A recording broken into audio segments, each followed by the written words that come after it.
Hello friends, स्वागत है आपका अपने YouTube channel study with Divya Sahu पर। तो आज हम बीटीसी प्रथम सेमेस्टर के पेपर 2 शिक्षण अधिगम के सिद्धांत के अंतर्गत शिक्षण प्रविधियां पढ़ेंगे। शिक्षण प्रविधियों के अंतर्गत हम निम्न विधियां पढ़ेंगे। तो आज के वीडियो में हम पढ़ेंगे प्रश्नोत्तर प्रविधि, विवरण प्रविधि, वर्णन प्रविधि, व्याख्यान प्रविधि तथा स्पष्टीकरण प्रविधि। तो चलिए प्रश्नोत्तर प्रविधि पर। शिक्षण प्रविधियाँ। अब हम शिक्षण प्रविधियाँ क्या होती हैं? आप विद्यालय स्तर पर या महाविद्यालय स्तर पर आपको कोई शिक्षक बहुत अधिक अच्छा लगता होगा, उसकी पढ़ाई गई चीज़ें आपको बहुत अभी तक की याद होंगी। उसने ऐसा किस ढंग से पढ़ाया कि आपको जो है विषय सामग्री इतनी सरल लगी और आप आज तक उसे भूले नहीं हैं। तो यही शिक्षण विधि है, यानी उसने ऐसे प्रभावी तरीके का यूज़ किया कि आपको आज भी उसकी पढ़ाई गई चीज़ें स्पष्ट रूप से याद है और आज भी आप अपने से छोटों को उस चीज़ को बहुत अच्छे से समझा सकते हैं। परिभाषा 3 के अनुसार शिक्षक शिक्षण प्रविधियों द्वारा अपने छात्रों को कार्य करने योग्य बनाता है और स्वयं यह दर्शाने में लगा रहता है कि इस कार्य को कैसे किया जाएगा। साथ ही इस बात के लिए सतर्क रहता है कि वे इसे करें। MP मॉफेट के अनुसार शिक्षण प्रविधियों का प्रयोग शिक्षक द्वारा अध्ययन करने के लिए दिए गए निर्देशात्मक तरीकों में होता है। तो आपको इन दोनों में से जो परिभाषा अच्छी लगे वो आप याद कर सकते हैं। फर्स्ट है हमारी प्रश्नोत्तर प्रविधि। प्रश्नोत्तर से आपको समझ में आ रहा होगा कि प्रश्न पूछने का कार्य इसमें होता होगा। तो प्रश्नोत्तर प्रविधि में क्या है, इसके अंतर्गत देखते हैं। जिज्ञासा मानव का स्वभाव है। सदियों से मानव ने अपनी जिज्ञासा को शांत करने के लिए नित नए प्रयोग किए और आविष्कारों से ज्ञान जगत को समृद्ध किया। जिज्ञासा ही प्रश्न पूछने का मूल रूप है। जब आप किसी चीज़ को जानना चाहते हैं तो आप उसके बारे में पूछते हैं। ये क्यों पूछते हैं? क्योंकि आपके मन में उसको जानने की इच्छा है। तो जिज्ञासा यानी आप जब उसके विषय में जानना चाहेंगे तभी तो आप प्रश्न पूछेंगे। तो उसी तरह शिक्षण कार्य की शुरुआत प्रश्न विधि से किया जाए तो शिक्षक अपनी समस्त शिक्षण योजना को नियोजित स्वरूप दे सकता है। और एक बात यह भी है कि अगर आप प्रश्न विधि से शुरू करेंगे तो आपकी कक्षा सुनियोजित हो जाएगी। आपके जो बच्चे हैं इधर उधर भागते हैं, प्रश्न पूछने पर वो बहुत शांति से बैठ जाएंगे, आपको बहुत ध्यान से सुनेंगे और फिर आपके प्रश्नों का जवाब देंगे। वास्तव में इस प्रविधि का जन्मदाता सुकरात को कहा जाता है। ये आपको याद रखना होगा कि प्रश्न प्रविधि का जन्मदाता कौन है? सुकरात। उन्होंने इसके 3 सोपान बताए हैं: निरीक्षण, अनुभव और परीक्षण। पारकर के अनुसार प्रश्न आदत कौशल के स्तर से ऊपर उठकर समस्त क्रियाओं की कुंजी है। यानी प्रश्न बड़े महत्वपूर्ण होते हैं जब आप किसी कक्षा में पढ़ाने जाते हैं। माता पिता, नाना नानी जो हमें प्रतिदिन अच्छी अच्छी बातें बताते हैं, उस तरीकों को क्या कहते हैं? तो ये आप बताइए कि इस तरीके को क्या कहेंगे। प्रश्न विधि का महत्व क्यों महत्वपूर्ण है? क्योंकि प्रश्न विधि से बच्चों की जिज्ञासा शांत होती है, यानी जिज्ञासा के स्वरूप ही प्रश्न पूछे जाते हैं। रुचि व एकाग्रता बनी रहती है। चिंतन, बच्चे सोचते हैं, पाठ का विस्तार होता है। समस्या समाधान की क्षमता, यानी आपने क्वेश्चन किया, आप उसको कैसे सॉल्व करना है, बच्चे के अंदर इसकी क्षमता विकसित होती है। शिक्षण मूल्यांकन, आप अपने शिक्षण का मूल्यांकन भी प्रश्नों के माध्यम से ही करते हैं। नवीन ज्ञान से संबंधीकरण, जब आप किसी पाठ को शुरू करते हैं तो आप प्रस्तावना प्रश्न करेंगे जिससे आप बच्चों के जो पूर्व ज्ञान है उस पूर्व ज्ञान को अपने नवीन जो आप पढ़ाने जा रहे हैं उस ज्ञान से जोड़ते हैं। सक्रियता, बच्चे सक्रिय रहेंगे पूर्ण रूप से। कक्षा का अनुशासन भी बना रहता है। अब प्रश्नों का रूप क्या होता है? कोई चीज़ कब हुई, क्यों, कैसे, कहाँ, कौन, क्या, इन सब प्रश्नों का उत्तर ही प्रश्नों का स्वरूप होता है। प्रश्न प्रविधि शिक्षण को सहज व क्रमबद्ध करती है, इसके लिए कुछ बातें जानना जरूरी है। क्या?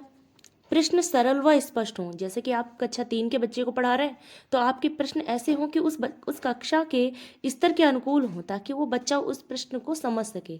अब आप हाई लेवल लैंग्वेज का प्रयोग करेंगे तो बच्चा नहीं समझ पाएगा। प्रश्न पाठ्य वस्तु से संबंधित, आप जिस पाठ को पढ़ाने गए हैं उसी से संबंधित हो, इधर उधर की बातें आपको नहीं करनी है। प्रश्न संपूर्ण कक्षा से किए जाए। आपको ध्यान रखना है कि अगर कक्षा में 50 बच्चे हैं तो आप आखिरी बच्चे तक आपका जो है ज्ञान पहुंच सके। आप आखिरी बच्चे को छोड़ेंगे नहीं। ऐसा नहीं है कि आप आगे वाले 3-4 बच्चों से ही क्वेश्चन कर लें और पूरी कक्षा को आपने छोड़ दिया। ऐसा नहीं है, आप सभी बच्चों को अपने शिक्षण में इन्वॉल्व करें। प्रश्न पूर्व ज्ञान से जोड़ते हुए पाठ का विस्तार करने वाले हों। आप उनके पूर्व ज्ञान से अपने पाठ को जोड़ें। अपने प्रश्नों को ऐसा स्वरूप आपके प्रश्नों का हो कि आप जो पढ़ाना चाहते हैं वो बच्चों से निकलवा सके। प्रश्न स्तर के अनुकूल हों, शिक्षण स्तर के अनुकूल हों, यानी जिस कक्षा में शिक्षण करने जा रहे हैं उसके स्तर के अनुकूल हो। प्रश्नों में क्रमबद्धता हो, यानी एक दूसरे से कनेक्टेड हो प्रश्न, तभी तो आप किसी लेसन का मतलब निकलवा पाएंगे। और लास्ट पॉइंट है, शिक्षक को विषय का पूर्ण ज्ञान होना चाहिए। अगर आपको उस विषय का ज्ञान ही नहीं है तो फिर आप अच्छे प्रश्नों का निर्माण नहीं कर सकते और अच्छी तरह से बच्चे को समझा नहीं सकते। प्रश्नों के माध्यम से चलने वाला शिक्षण प्रभावशाली होता है। यह यूँ कहें कि प्रश्न शिक्षक के लिए अच्छे साथी के रूप में सहयोग करते हैं, अगर उन्हें सही तरीके से यूज किया जाए, प्रयोग किया जाए। काउलर के अनुसार शिक्षण मुख्य रूप से प्रश्नों के द्वारा ही होना चाहिए। प्रश्न पूछने के बाद उत्तर की अपेक्षा होती है। उत्तर प्राप्त या निकलवाना भी एक कला है। आपको कैसे बच्चों से ही उत्तर निकलवाना है, ये आप में एक कला होती है और ये हर शिक्षक के अंदर अलग अलग होती है। उत्तर देते समय निम्नलिखित तथ्यों का पालन होना चाहिए। अब उत्तर जब आप बच्चों से ले रहे हैं तो क्या क्या चीज़ें ज़रूरी होती हैं कि उत्तर देते समय छात्रों को सीधे खड़ा होकर उचित स्वर में बोलना चाहिए। आप ये भी देखेंगे कि बच्चा सही से बोल रहा है कि नहीं, सीधे खड़ा हुआ है कि नहीं, कि इधर उधर भाग रहा है। एक समय में एक ही छात्र उत्तर दे, ऐसा नहीं कि सारे छात्र एक साथ बोले। उत्तर देने के लिए प्रतिभाशाली कमजोर दोनों छात्रों को प्रेरित करना चाहिए। आप दोनों ही प्रकार के छात्रों से उत्तर दीजिए। ऐसा नहीं है कि केवल जो बहुत तेज पढ़ने में है सिर्फ उनसे ही आप अपना उत्तर निकलवा रहे हैं। जो कमज़ोर हैं उनसे भी आप उनको प्रेरित करिए कि वो भी उत्तर दें। हो सकता है उन्हें भी वो, ताकि पीछे न रहें। अशुद्ध व अस्पष्ट उत्तर पर उत्तेजक प्रक्रिया न करें। अब अगर बच्चे ने उत्तर गलत दिया या कुछ अशुद्ध शब्द बोल रहा है, वो ठीक से नहीं उत्तर दे पा रहा, तो आप ऐसा ना करें कि उसको बहुत तेज़ी से डांट दें या चिल्ला दें या उसको खड़ा कर दें। तो ऐसी प्रतिक्रियाएं ना करें। उनके गलत होने के कारणों को शिक्षक अवश्य स्पष्ट करे। आप देखिए कि बच्चे ने आखिर उत्तर गलत क्यों दिया। सही उत्तरों की प्रशंसा करनी चाहिए ताकि अन्य छात्र भी प्रेरित हो सके। जटिल प्रश्नों के उत्तर को शिक्षक स्वयं पाठ्य सह सामग्री से स्पष्ट करे। उत्तर खोजने का अवसर दिया जाए। स्पष्ट है, उत्तर विधि भी अधिगम प्रक्रिया की दिशा बोधक है। प्रश्नों का प्रकार कैसा होना चाहिए? आप प्रश्नों का प्रकार किस किस प्रकार का होता है? तो प्रस्तावना प्रश्न होते हैं, विचारात्मक प्रश्न होते हैं, बोध प्रश्न होते हैं, विकासात्मक प्रश्न होते हैं, समस्या प्रश्न होते हैं, तुलनात्मक प्रश्न होते हैं और पुनरावृत्ति प्रश्न होते हैं। तो आप अपने पाठ योजना में इन सभी प्रश्नों का, इस तरह के तरीकों का प्रयोग करेंगे। जो हम सूक्ष्म शिक्षण, जो डीएलएड फर्स्ट सेमेस्टर में जो सूक्ष्म शिक्षण होता है उसमें एक एक प्रश्न कौशल को लेकर जो है 10 कम से कम 10 सूक्ष्म शिक्षण पाठ्य योजनाएं बनाई जाती हैं। तो प्रश्न कौशल को लेकर आपको अलग बनाना होगा और बाकी हर एक कौशल को लेकर आप अलग अलग बनाएंगे। इस तरह से होता है। छात्रों की उत्तर रूपी आधारशिला पर शिक्षक अपनी पाठ रूपी इमारत खड़ी करता है और अपना अभीष्ट सिद्ध करता है। ये किसने कहा है? एस.के. अग्रवाल ने, कि छात्र जो उत्तर देते हैं उसी के अनुसार जो है अपना पाठ वो शिक्षक पढ़ाता है। दूसरी विधि है हमारी विवरण विधि। विवरण विधि शिक्षण की ऐसी विधि जिसमें पाठ्य वस्तु, प्रसंग, घटना, स्थान का सरल भाषा में कथन किया जाता है, इसलिए इसे कथन विधि भी कहते हैं, क्योंकि इसमें सरल भाषा में कथन किया जाता है। इसमें अज्ञात से ज्ञात की स्थिति की ओर अग्रसर होते हैं, यानी पहले जो ज्ञात नहीं है और फिर ज्ञात की स्थिति की ओर अग्रसर होते हैं। उदाहरण, विभिन्न ऐतिहासिक स्थलों के बारे में बताना, विभिन्न ऐतिहासिक स्थलों के विषय में बताना, जैसे कुतुब मीनार, बुलंद दरवाज़ा, ताजमहल आदि के बारे में बताना कि वे कहाँ स्थित हैं, किसने बनवाया, किस लिए प्रसिद्ध हैं, यह विवरण है। विवरण की उपयोगिता अनुभवों को मूर्त रूप, बोध विस्तार, तथ्यात्मक ज्ञान, विवरण तथ्यात्मक ज्ञान से संबंधित है। मानसिक क्षमता, ध्यान केंद्रीकरण। विवरण के बारे में डॉक्टर रविशंकर मेनन कहते हैं, विवरण से तात्पर्य क्रमानुसार वर्णन प्रक्रिया से है, क्रमानुसार वर्णन प्रक्रिया से। विवरण विधि से शिक्षण करते समय कुछ सावधानियां बरतनी चाहिए। तो विवरण विधि से शिक्षण करते समय क्या सावधानियां होनी चाहिए? विवरण विषय वस्तु से संबंधित हो। आप जो भी बता रहे हैं बच्चों को, जो भी कथन कर रहे हैं, वो उनकी विषय वस्तु यानी उनके पाठ से या उनकी उस सब्जेक्ट से संबंधित होना चाहिए और उनके स्तरानुकूल होना चाहिए। विवरण सरल और स्पष्ट हो ताकि उसे बच्चे समझ सके। अगर आप विवरण को चित्रों, मॉडलों या श्यामपट्ट के द्वारा बताएंगे, उस पर करके बताएंगे तो ज़्यादा बेहतर होगा, बच्चे जल्दी और अच्छी तरीके से समझेंगे। विवरण अत्यधिक रूप से बड़ा ना हो, यानी विवरण इतना बड़ा ना हो कि बच्चे उसे समझ ना पाए। खंडों में प्रस्तुत किया जाए तो और अधिक अच्छा है। विवरण छात्र के स्तर के अनुकूल होने चाहिए, जैसा कि मैंने पहले बताया।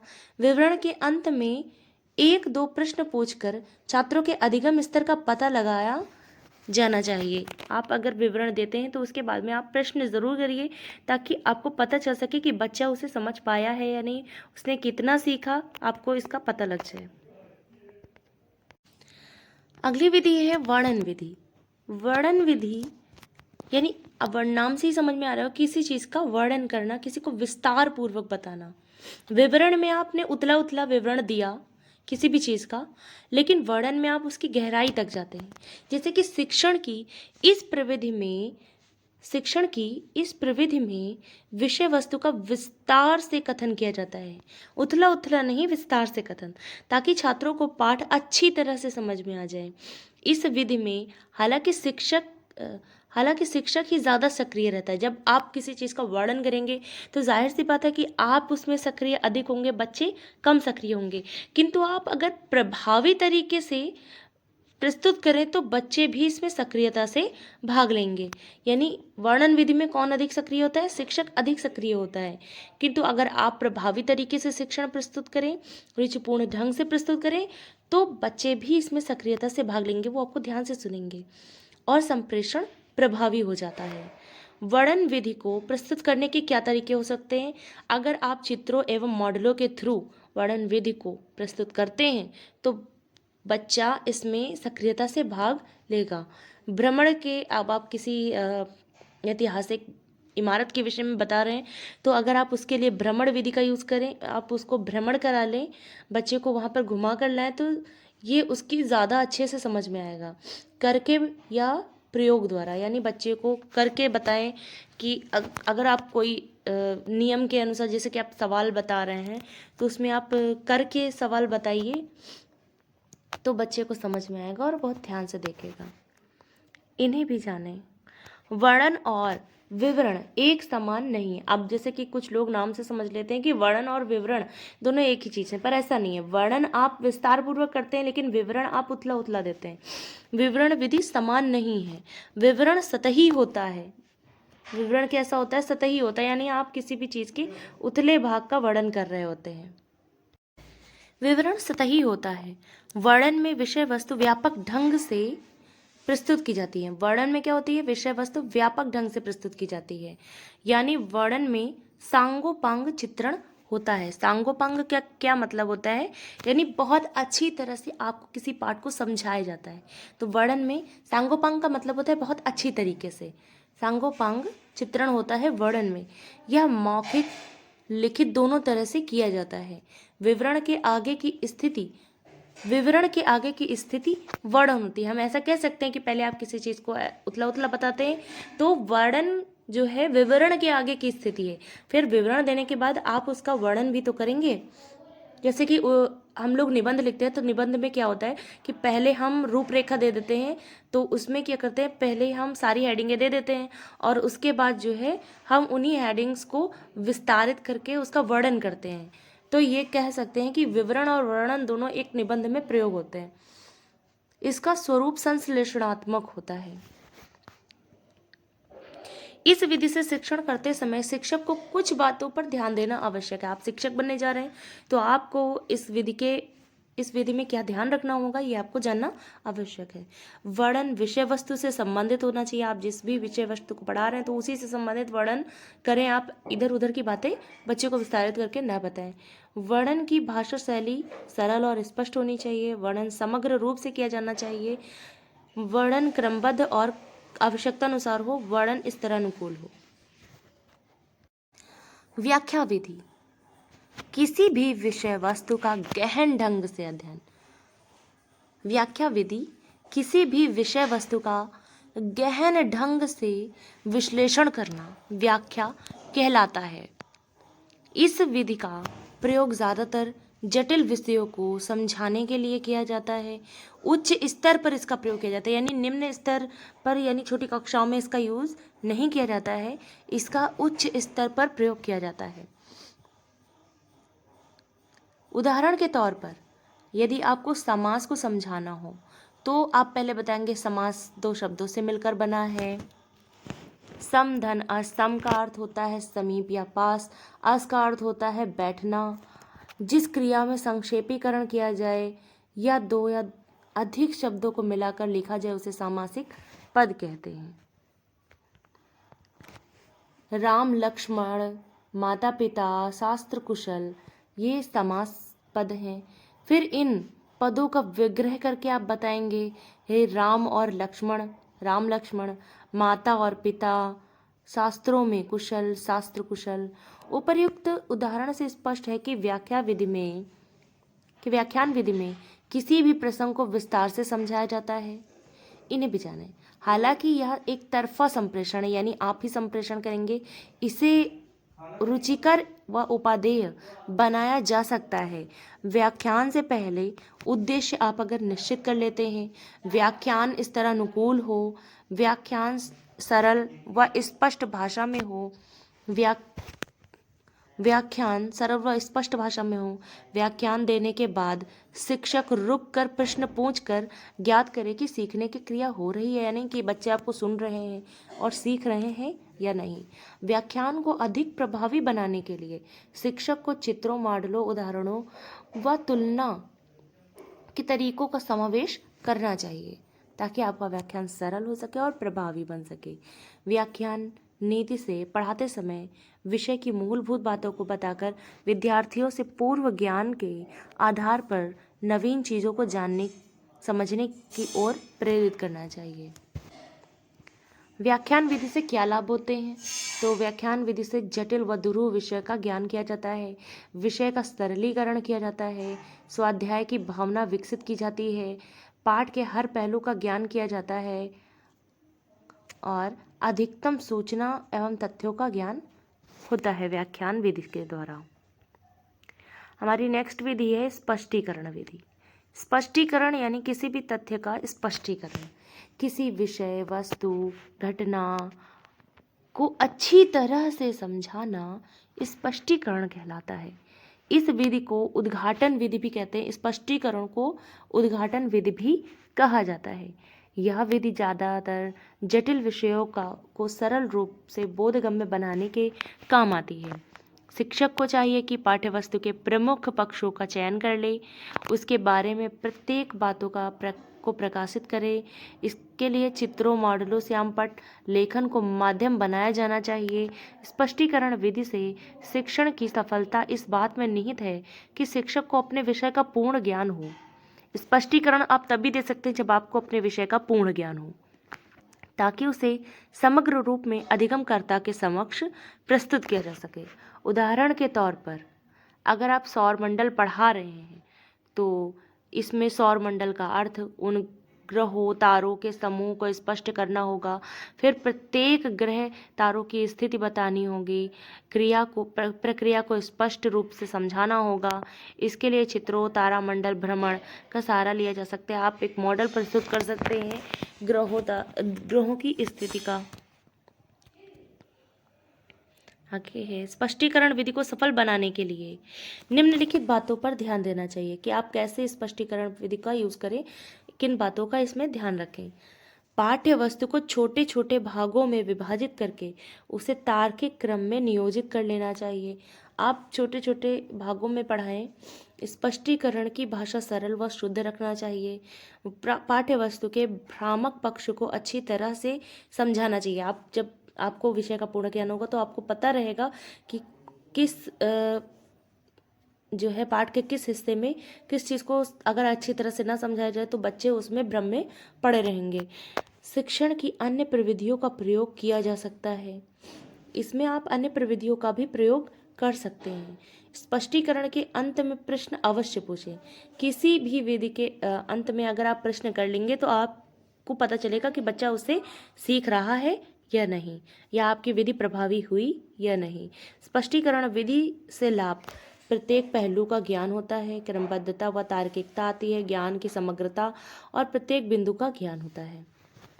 तो नेक्स्ट है हमारी कहानी कथन प्रविधि, जिसे हम नेक्स्ट वीडियो में पढ़ेंगे। तो मैं आशा करती हूँ कि आपको मेरे द्वारा दी गई जानकारी अच्छी लगी होगी, यानी पसंद आई हो और समझ में आई हो। तो प्लीज़ वीडियो को लाइक कर दें और चैनल को सब्सक्राइब कर लें ताकि आपको डीएलएड और इससे संबंधित यूपी टेट वगैरह से संबंधित जानकारी मिलती रहे।